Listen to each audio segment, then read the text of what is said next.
matrix. And so by this triple whammy, what happens is there is a lot of injury to extracellular matrix. And when extracellular matrix is injured, it self-perpetuates by secreting chemotactic fragments and self-perpetuates by causing pulmonary inflammation. All this leads to loss of extracellular matrix and emphysema. How do you diagnose COPD? The most common symptoms are cough, sputum production, and exertional dyspnea. So the important problem, the one that causes the most pain to the patient, is dyspnea. Dyspnea is because of overinflation of the lung and air trapping that increases residual volume and functional residual capacity, which increases breathlessness. Also, loss of alveolar support in emphysema produces airway collapse and increasing air tapping and breathlessness, as I have already talked. Breathlessness in COPD is less variable as compared to asthmatics. Asthmatics are okay in between attacks, but COPD patient will have problems continuously. First symptom of breathlessness is noticed while the patient is hurrying on flat ground or is climbing stairs. And when FEV1 falls below 30%, breathlessness is present on minimal exertion. Now, how do you classify those breathlessness? There is a modified British Medical Council scale in which stage 0 is not troubled by breathlessness, stage 1 is troubled by shortness of breath while walking on level grounds or walking up a straight hill or climbing one flight of stairs.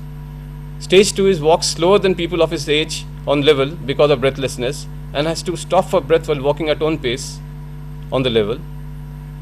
Grade 3 is stops for breath after walking about 100 yards or after a few minutes on level ground. And stage 4 is true breathless to leave the house or breathless while dressing or undressing. This is MMRC dyspnea scale. Cough and sputum production. Sputum production is often intermittent, most often in the early morning. Later on, it progresses throughout the day, and usually small amounts of non-purulent sputum is produced. It is generally mucoid. Change in the sputum color or volume suggests infective exacerbation. Hemoptysis, if it occurs, can occur in chronic bronchitis, but any patient of COPD who brings out blood in his sputum should be carefully evaluated to rule out lung cancer. Wheezing.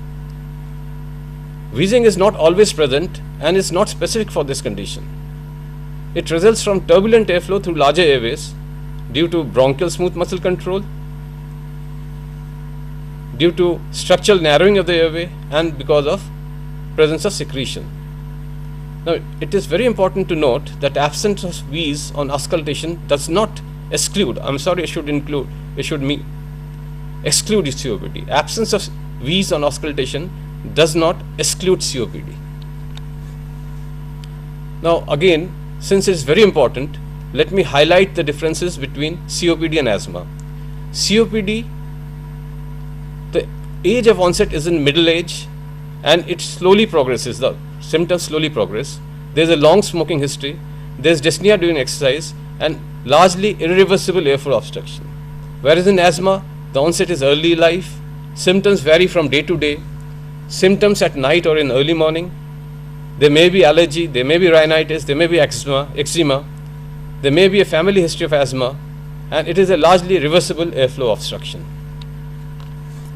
What are the other symptoms of COPD? There may be a chest pain or tightness, and in the case of chest pain, you have to rule out cardiac disease, you have to rule out gastroesophageal reflux disease, pneumothorax, pneumonia.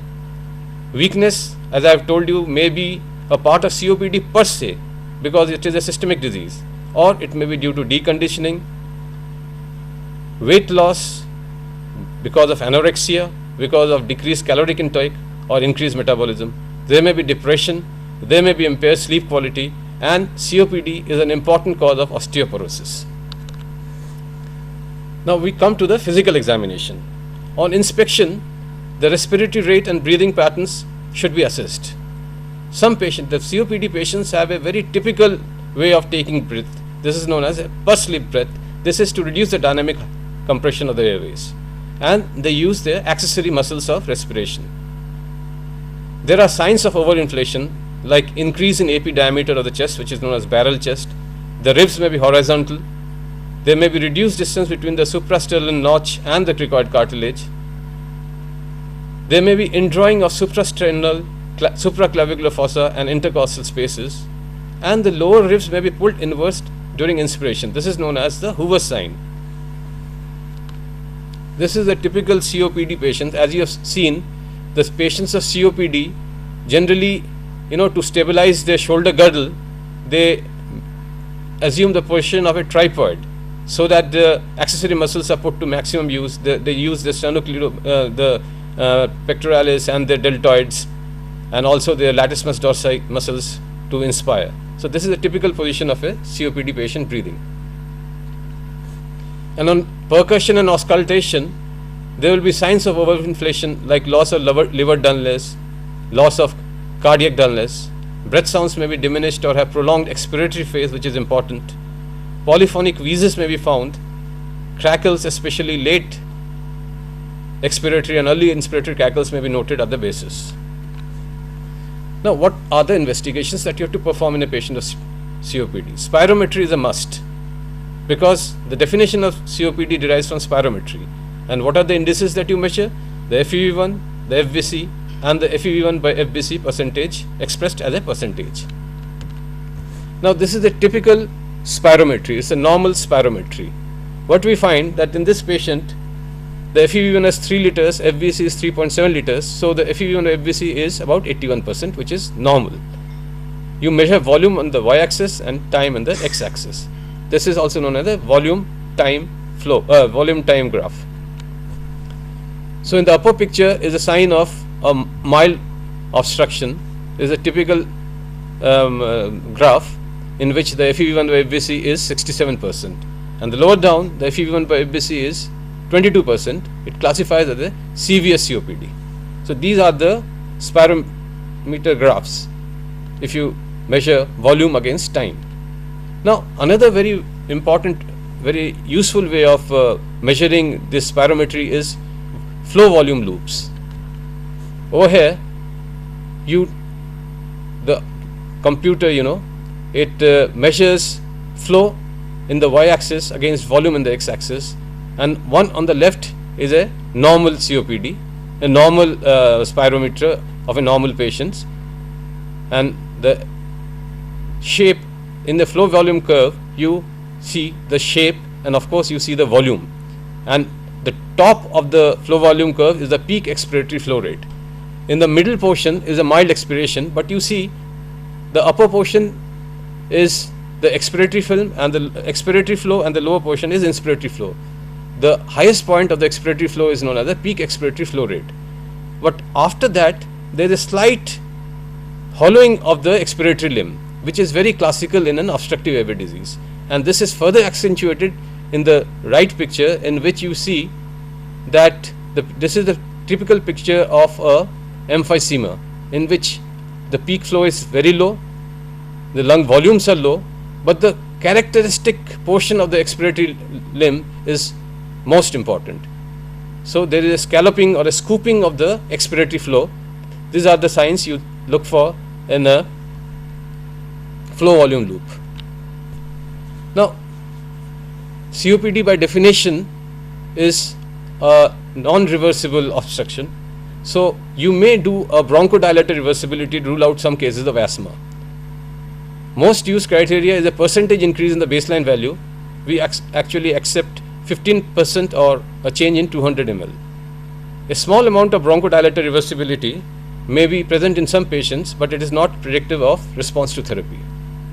Then we do those static lung volumes like TLC, function residual capacity, residual volume, RV by TLC, etc., etc. In this, you can know what is the functional residual capacity, what is the residual volume, what is the inspiratory reserve volume, and what is the tidal volume. Now, body plastismography is a more accurate method of estimating static lung volumes.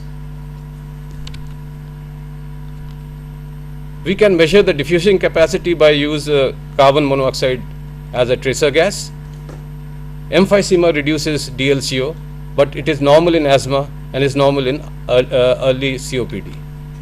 Arterial blood gases, you can detect respiratory failure when the patient has a PO2 of less than 60 millimeters, and if it's associated with a PaCO2 more than 45 millimeters of mercury, the patient is known to be in type 2 respiratory failure, which may be acute when there is no renal compensation and chronic when there is renal compensation by preserving bicarbonate.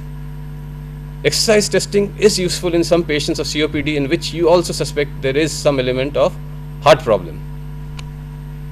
Radiography, there are no specific features for COPD, but features of emphysema are characteristic, that is a low flattened diaphragm, increase in the retrosternal space, reduction in the size of pulmonary vessels, and increase in transradiance. This is the AP film of a characteristic patient of asthma in which we find that the diaphragms are low down, the vessels are pruned, the rib spaces are horizontal, the ribs are horizontal, and the level of the diaphragm is 6th or the 7th intercostal space.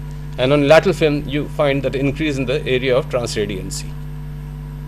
Now, computed tomography is more helpful in detecting emphysema than plain X-ray, in which you see areas of low attenuation with obvious margins of wall. You see attenuation and pruning of the vascular tree. There may be abnormal vascular configuration, and it is much more sensitive than plain X-ray in detecting bullae. On the right side, you see a normal CT in which you are seeing beautifully the vessels and the attenuation of the normal lung. On the right side, you see there are diffuse areas of decreased attenuation, and even the vessels are pruned and they are disorganized. So this is a CT picture of emphysema. So in short, I have told you what is the burden of COPD in our society, what is the definition of COPD, how to diagnose COPD, and what are the tests that can be done routinely for diagnosing COPD. Thank you very much. Etiopathogenesis clinical presentation with diagnosis of COPD. That was the topic of our first session of today's teleconferencing program, and Dr. S. Chakrabarti has told us fairly enough about this particular topic. In our next session, we would be back with Dr. Deepak Bhattacharya, and he will talk about management of stable COPD. In that session, you can ask your queries about this particular topic, but right now, before leaving the studios for this session, I would like to inform our CME candidates and consultants about the workshop of theirs. In order to sensitize the DNB students and consultants, some CME programs would be organized. The programs are CME programs in preparing for theory examinations, CME programs for preparing in practical examinations, CME programs for preparing in thesis research methods, CME programs in clinical and surgical skills for DNB candidates in surgery, OPG, orthopedics and anesthesia only, and CME workshops for consultants on bedside teaching, research methods and evaluation. The concerned students and consultants are required to apply for these CME programs immediately on the registration format available on website, along with the registration fee by 28th February 2009, and the centers for CME programs are New Delhi, Chennai, Hyderabad, Bangalore, Kolkata, Calicut and Pune.